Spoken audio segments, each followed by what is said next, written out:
الحمد لله رب العالمين أشهد أن لا إله إلا الله وحده لا شريك له وأشهد أن سيدنا ومولانا محمدا عبده ورسوله أما بعد فأعوذ بالله من الشيطان الرجيم بسم الله الرحمن الرحيم ثم أفيضوا من حيث أفاض الناس واستغفروا الله إن الله غفور رحيم فإذا قضيتم مناسككم فاذكروا الله كذكركم آباءكم أو أشد ذكرًا فمن الناس من يقول ربنا آتنا في الدنيا وما له في الآخرة من خلاق ومنهم من يقول ربنا آتنا في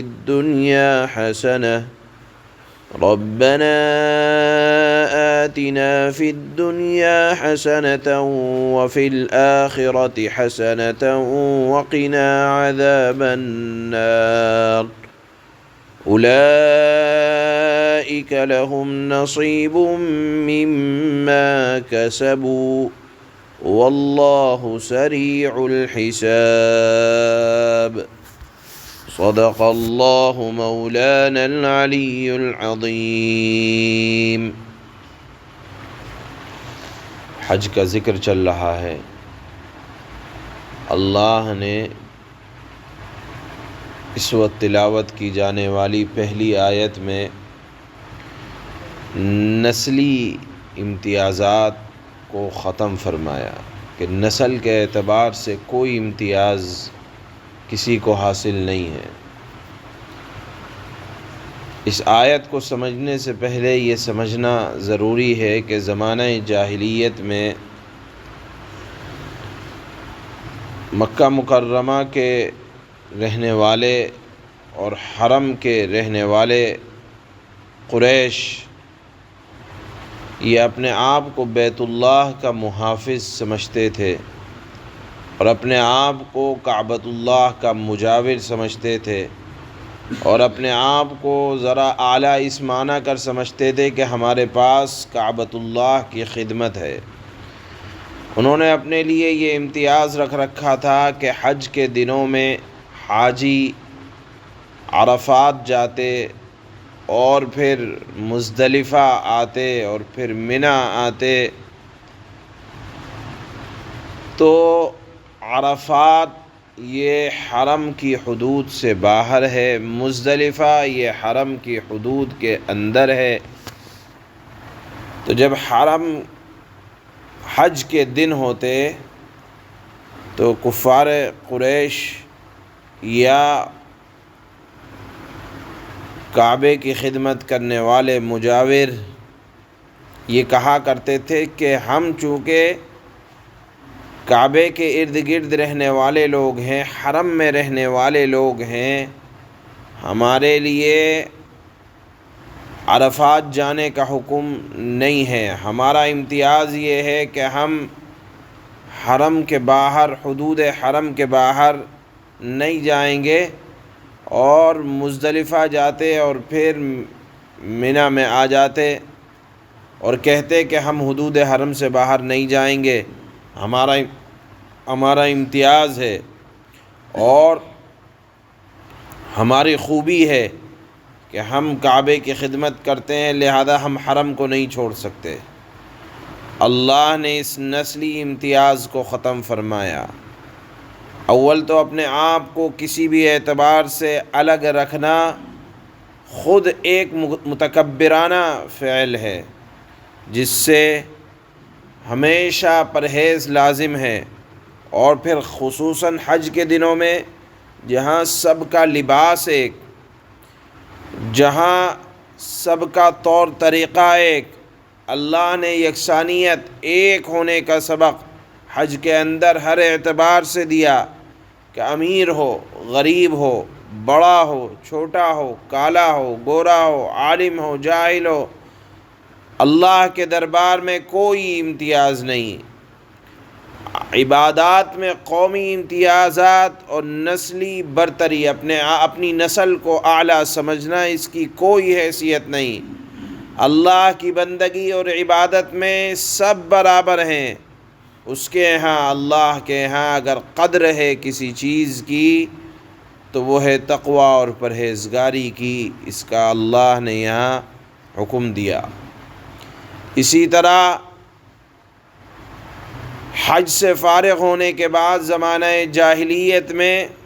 ایک رسم یہ بھی تھی کہ اپنے آباء و اجداد کے فضائل بیان کیا کرتے تھے کہ میرے گھر والے ایسے تھے، میں جس خاندان سے تعلق رکھتا ہوں وہ یہ کام کیا کرتے تھے۔ اللہ نے اس کو بیہودہ شغل بیان فرمایا اور کہا کہ حج سے فارغ ہو کر مینا کے میدان میں جمع ہوتے ہو اور یہاں اپنے قبیلے اور باپ دادا کے کارناموں کو ذکر کرتے ہو اور اس میں ایک دوسرے سے بڑھ چڑھ کر ذکر کرنے میں فخر محسوس کرتے ہو، اس بری رسم کے بجائے اللہ کی حمد و ثنا کرو۔ فاذکروا اللہ، اللہ کی حمد و ثنا کرو، کیونکہ اللہ ہی عظمت کے لائق ہے، برتری کے لائق ہے، اور اللہ ہی ہے جو ہر طرح کی تعریف اور ثنا کی مستحق ذات صرف اللہ کی ہے۔ پھر آیت کے اگلے حصے میں اللہ نے ان کی ایک اور زمانہ جاہلیت کی بری رسم کا ذکر فرمایا کہ کسی درجے میں اللہ سے دعا تو مانگتے تھے لیکن صرف دنیا کی بھلائی کے لیے، کہ دنیا کی راحت مل جائے اور دولت مل جائے۔ آخرت کے چونکہ وہ قائل نہیں تھے، آخرت کی زندگی کا ان کے ہاں کوئی تصور نہیں تھا، لہذا وہاں آخرت کے لیے کوئی دعا نہیں مانگا کرتے تھے۔ محض طالب دنیا ہو کر دنیا کی بھلائی کے لیے،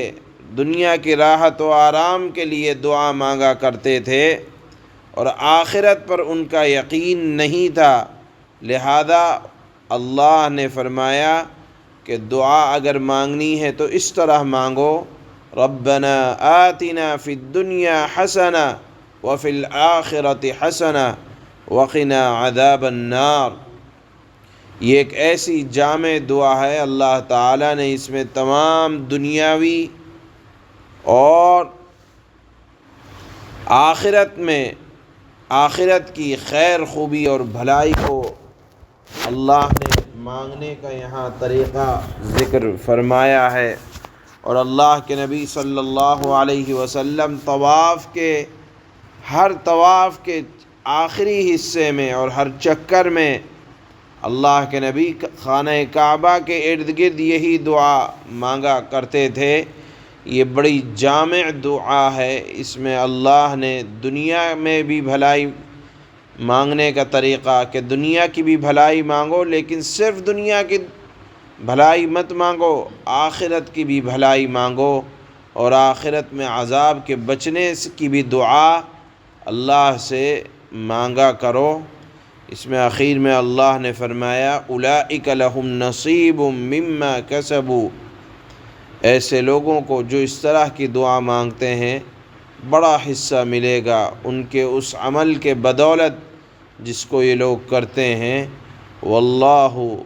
واللہ سریع الحساب، یعنی دنیا کو صرف بہتری کی دعا مانگنا اور آخرت کو نہ مانگنا، یا زمانہ جاہلیت کی کسی بھی رسم کو کرنے والے سن لیں، اللہ تعالیٰ بہت جلد حساب لینے والے ہیں۔ بہرحال یہاں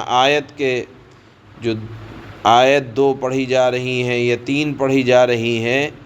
اس کی پہلی آیت میں اللہ نے جو بہت بنیادی سبق دیا وہ یہ ہے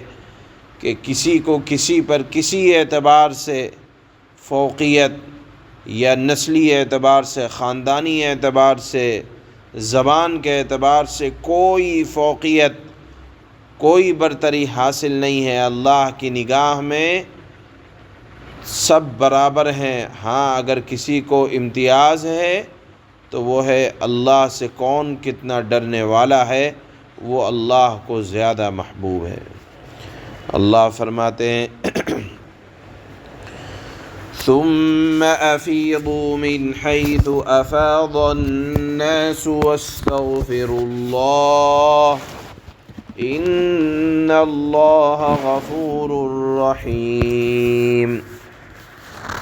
اس کے علاوہ یہ بات بھی یاد رکھو، تم اسی جگہ روانہ ہو جہاں سے عام لوگ روانہ ہوتے ہیں، یعنی عرفات سے مزدلفہ آؤ۔ یہ نہیں کہ خالی مزدلفہ میں رہ گئے اور کہنے لگے کہ ہم حرم کے مجاور ہیں، ہمیں حرم سے باہر نکلنا درست نہیں۔ اللہ کہتے ہیں تم اسی جگہ سے روانہ ہو جہاں سے عام لوگ روانہ ہوتے ہیں، اور اللہ سے مغفرت مانگو، بے شک اللہ تعالی بہت بخشنے والا بڑا مہربان ہے۔ فَإِذَا قَضَيْتُم مَّنَاسِكَكُمْ فَاذْكُرُوا اللَّهَ كَذِكْرِكُمْ آبَاءَكُمْ أَوْ أَشَدَّ ذِكْرًا۔ پھر جب تم اپنے حج کے کام پورے کر چکو، عرفہ ہو گیا، مزدلفہ ہو گیا، مینا میں جمع ہو، تو اللہ کا اس طرح ذکر کرو جیسے تم اپنے باپ داداؤں کا ذکر کیا کرتے ہو، بلکہ اللہ کا ذکر اس سے بھی زیادہ کرو، یہ اللہ کی شان ہے۔ فَمِنَ النَّاسِ مَن يَقُولُ رَبَّنَا آتِنَا فِي الدُّنْيَا وَمَا لَهُ فِي الْآخِرَةِ مِنْ خَلَاقٍ۔ اب بعض لوگ تو وہ ہیں جو دعا میں بس یہ کہتے ہیں کہ اے ہمارے پروردگار ہمیں دنیا میں بھلائی عطا فرما، اور آخرت میں ان کا کوئی حصہ نہیں ہوتا، یعنی آخرت کے لیے